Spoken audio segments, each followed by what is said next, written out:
సఖీభవ, PM Kisan Yojana ఈ రెండు కలిపి ఈ రోజు అమలు చేయడం జరుగుతూ ఉంది.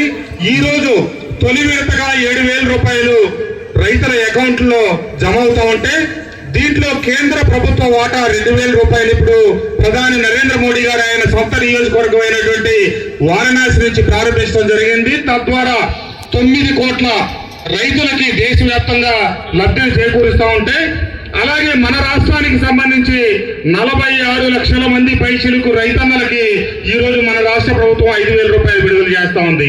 మొత్తం కలిపి 7,000 రూపాయలు. దాంట్లో మన నియోజకవర్గానికి సంబంధించి 30,000 మంది పైచిలకు రైతులకి ఈ రోజు కేంద్ర రాష్ట్ర ప్రభుత్వాల డబ్బు కలిపి 20 కోట్ల రూపాయల అకౌంట్ లో జమ అవుతుందని చెప్పి తెలియజేయడానికి సంతోషిస్తా ఉన్నా.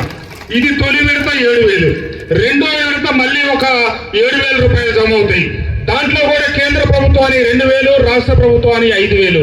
మళ్ళీ విడత 6,000 రూపాయలు. దాంట్లో కేంద్ర ప్రభుత్వానికి 2,000, రాష్ట్ర ప్రభుత్వానికి 4,000.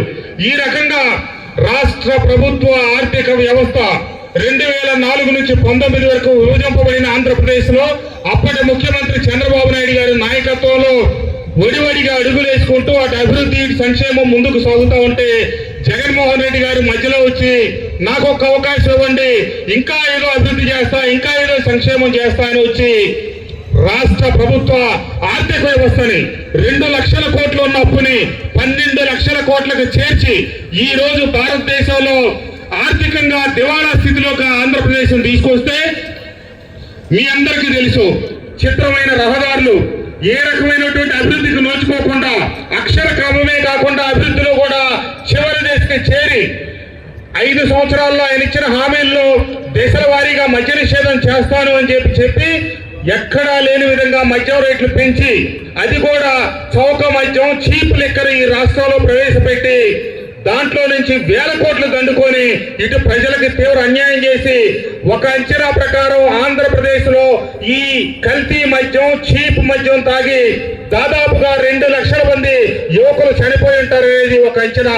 బానిసైన యువకులు తప్పని పరిస్థితుల్లో అదే మద్యాన్ని సేవించి అదే ఈ రోజున ఆ పరిస్థితులకు, ఎందుకంటే వ్యసనానికి బానిసైన వాళ్ళు ఆగరు, కానీ వాళ్ళకి నాణ్యత లేని మద్యం ఇచ్చినందువల్ల ఆ పరిస్థితి ఉత్పన్నమైంది. ఈ రోజు ఆ చీప్ బ్రాండ్లన్నీ పక్కన పెట్టి నాణ్యమైన మద్యాన్ని ఈ రోజు సరఫరా చేయడం జరుగుతూ ఉంది. అదే కాకుండా చీప్ మద్యాన్ని ఇక్కడ ఇచ్చి 3,500 కోట్ల రూపాయలు అవినీతి జరిగింది, సాక్ష్యాధారాలతో సహా బయటపడింది. నిన్నగాక మొన్న ఆ కొల్లగొట్టిన డబ్బుల్లో 11 కోట్ల రూపాయలు బాక్సుల్లో హైదరాబాద్ లో దొరకడం జరిగింది. ఇప్పటికి దాదాపుగా 100 కోట్ల రూపాయలు సిట్ వాళ్ళు సీజ్ చేయడం జరిగింది. అంతేకాకుండా అధికారంలోకి రాగానే ఇసుకని ఆపు చేసి భవన నిర్మాణ కార్మికుల్ని, ఇళ్లు కట్టుకునే వాళ్ళని, అభివృద్ధి కార్యక్రమాలు అన్ని పక్కన పడేయడం జరిగింది. దాంట్లో కూడా 1,000 కోట్ల రూపాయలు అవినీతి చేయడం జరిగింది.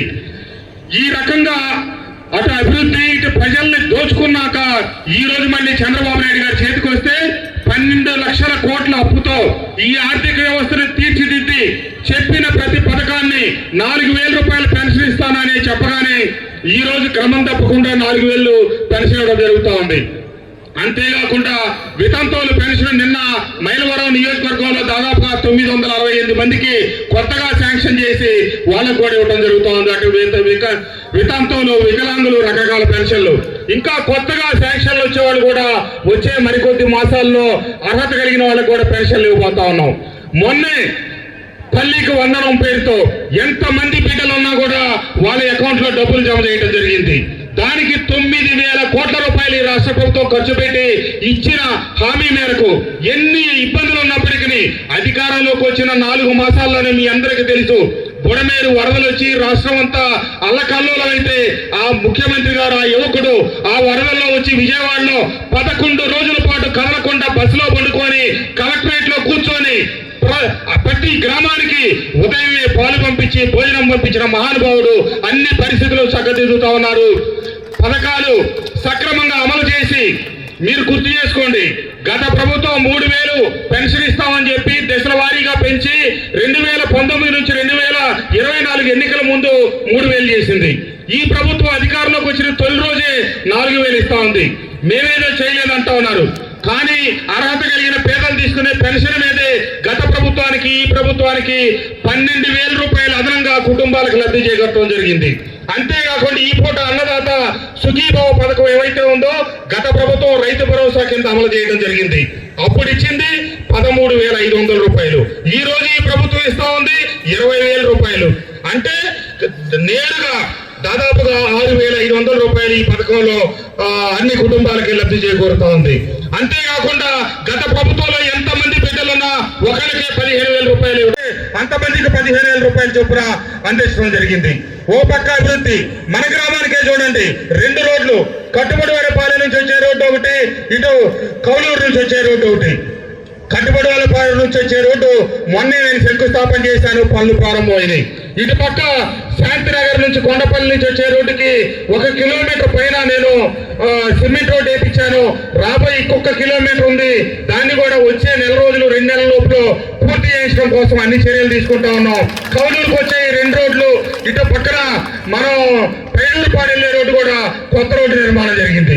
అంతేకాకుండా గతంలో ఎప్పుడో దిగింది, మళ్ళీ మన బుడవేరు వరదలకి బుడవేరు కాలువ తెగి పొలాలన్నీ ఇబ్బంది పడతా ఉంటే ఈ కొద్ది కాలంలోనే దానికి ఆర్సీసీ వాళ్ళు శాశ్వత నిర్మాణ పరిష్కారం చేసి భవిష్యత్తులో రైతన్నలకు ఇబ్బందులు లేకుండా చర్యలు తీసుకోవడం జరిగింది.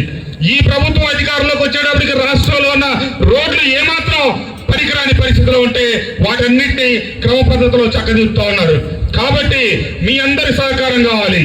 తప్పకుండా మన ప్రాంతంలో రాజధాని నిర్మాణం జరుగుతూ ఉంది. జగన్మోహన్ రెడ్డి గారి కుట్రపూరితంతో 3 రాజధానులు అని చెప్పి ఉన్న రాజధానిని పక్కన పెడితే చంద్రబాబు నాయుడు గారు వచ్చి మళ్ళీ సర్వేగంగా పనులు మొదలెట్టి 3 సంవత్సరాల్లో హైకోర్టు, అసెంబ్లీ, సెక్రటరియట్ అన్ని పూర్తి చేయడానికి నిర్మాణాలకి తగు చర్యలు తీసుకున్నారు. అవన్నీ జరిగితే ఈ చుట్టుపక్కల ఉన్నటువంటి మన బిడ్డలందరికీ ఉద్యోగ ఉపాధి అవకాశాలు దొరకటం తథ్యం.